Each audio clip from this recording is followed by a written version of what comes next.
बेटा बहुत वक्त हो गया तुझे यहाँ आए हुए, कुछ दिन के लिए आ जा।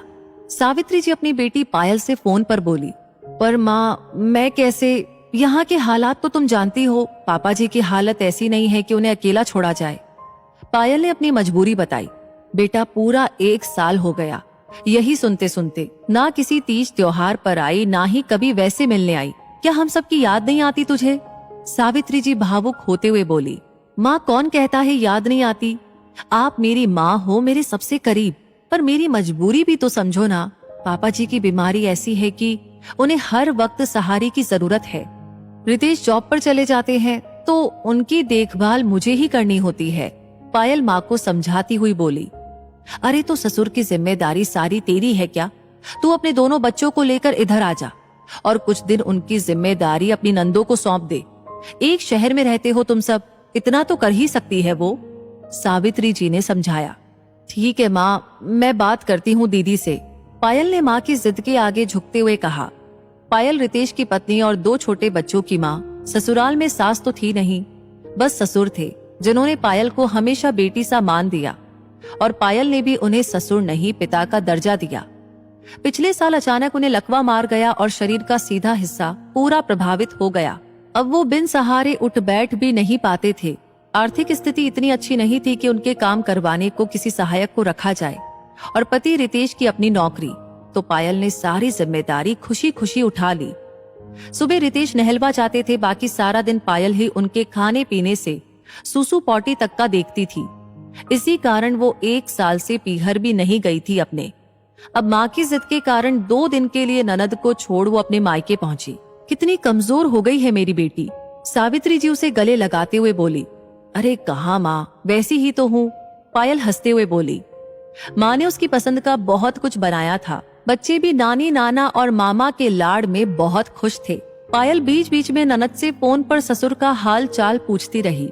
बेटा 2 दिन को तो आई है, तब भी घड़ी घड़ी फोन में लगी है। सावित्री जी ने टोका। माँ पापा जी की दवाई, उनके खाने पीने, सबका ध्यान भी तो रखना है। पायल बोली। वहाँ उनकी बेटी है ना, वो सब देख लेगी। तू यहाँ हम लोगों के साथ रह, मन से भी तन से भी। सावित्री जी बोली। अच्छा ठीक है, रख दिया फोन, अब खुश? पायल माँ के गले लगते हुए बोली। पूरा दिन बच्चों की मस्ती और माँ बाप के साथ बातों में बीत गया। रात को पायल जल्दी ही सो गई। मायके का सुखद एहसास था या थोड़ा वक्त सुकून का मिला था, वजह जो भी हो, पायल प्यारी सी नींद सोई थी। तभी उसका फोन बजा। अरे इतनी रात को किसका फोन है? पायल गहरी नींद में होने के कारण हड़बड़ा कर उठी तो रितेश का फोन था। पायल माफ करना, तुम्हें इतनी रात को परेशान कर रहा हूँ, पर पापा को अस्पताल लेकर आया हूँ, सोचा तुम्हें भी बता दूं। रितेश घबराई आवाज में बोला। क्या? ऐसा क्या हुआ पापा जी को? सुबह तो मैं ठीक से छोड़कर आई थी, फिर अब 1 दिन में ऐसा क्या हुआ? पायल चिंतित होकर बोली। वो पायल, मैं दिन भर का थका था तो सो गया। रात में पापा को प्यास लगी होगी, दीदी भी गहरी नींद में थी तो सुना नहीं। पापा खुद उठने की कोशिश करने लगे तो बेड से गिर गए और बेहोश हो गए। सिर में चोट आई है काफी। रितेश बड़ी ही शर्मिंदगी से बोला। रितेश 1 दिन नहीं संभाल सके तुम लोग उन्हें? पायल रोते हुए बोली।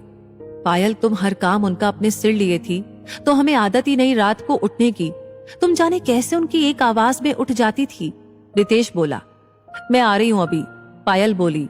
नहीं पायल, वो अब ठीक है, डॉक्टर अपना काम कर रहे हैं, तुम रात को परेशान मत हो, सुबह आ जाना भले, रितेश ने समझाया। नहीं रितेश, मैं आ रही हूँ। पायल ने ये बोलकर फोन काट दिया और अपने भाई को लेकर अस्पताल के लिए निकल गई। वहां अस्पताल में पहुंचकर उसने देखा पापा जी को होश आ गया था। नंदे और रितेश भी वहीं पर थे। कुछ देर बाद नंदे तो घर चली गई अपने। पायल और रितेश ने उनकी खूब सेवा की, जिससे कुछ दिनों में उन्हें छुट्टी मिल गई। अरे बेटा क्या हाल बना रखा है तुमने अपना। समधी जी की जिम्मेदारी खाली तुम्हारी तो नहीं, 2 बेटियां हैं उनकी, वो भी तो सेवा कर सकती है इनकी। तुमको तो उस दिन भी 2 दिन नहीं रुकने दिया था किसी ने। पायल के ससुर को देखने आई सावित्री जी ने पायल से कहा।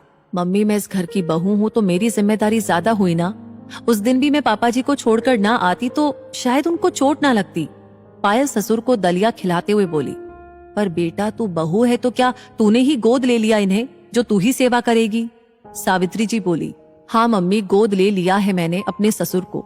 अब मैं इनकी बहू नहीं माँ हूँ। जैसे अपने बच्चों के सब काम करती हूँ वैसे इनके करती हूँ, तो माँ बराबर ही तो हुई मैं। और आपसे एक विनती करना चाहूंगी, मेरे इन गोद लिए बेटे के बारे में कुछ ना सुनूंगी। उम्मीद है आप मेरी भावनाओं का सम्मान करेंगी। पायल हाथ जोड़कर सावित्री जी से बोली। सावित्री जी हैरान थी कि उनकी बेटी तो आज उनसे भी बड़ी बन गई थी। पायल के ससुर नम आंखों से अपनी बहू को देख रहे थे, जिसमें उन्हें मां की छवि नजर आ रही थी। दोस्तों, ये कोई काल्पनिक कहानी नहीं है, सच्चाई है ये। पायल जैसी बहू भी है दुनिया में। वैसे भी घर के किसी इंसान को तकलीफ हो तो अपने ही काम आते हैं, कोई पराया नहीं। तो हम सभी का फर्ज है कि अपनों के दुख में उनके काम आए।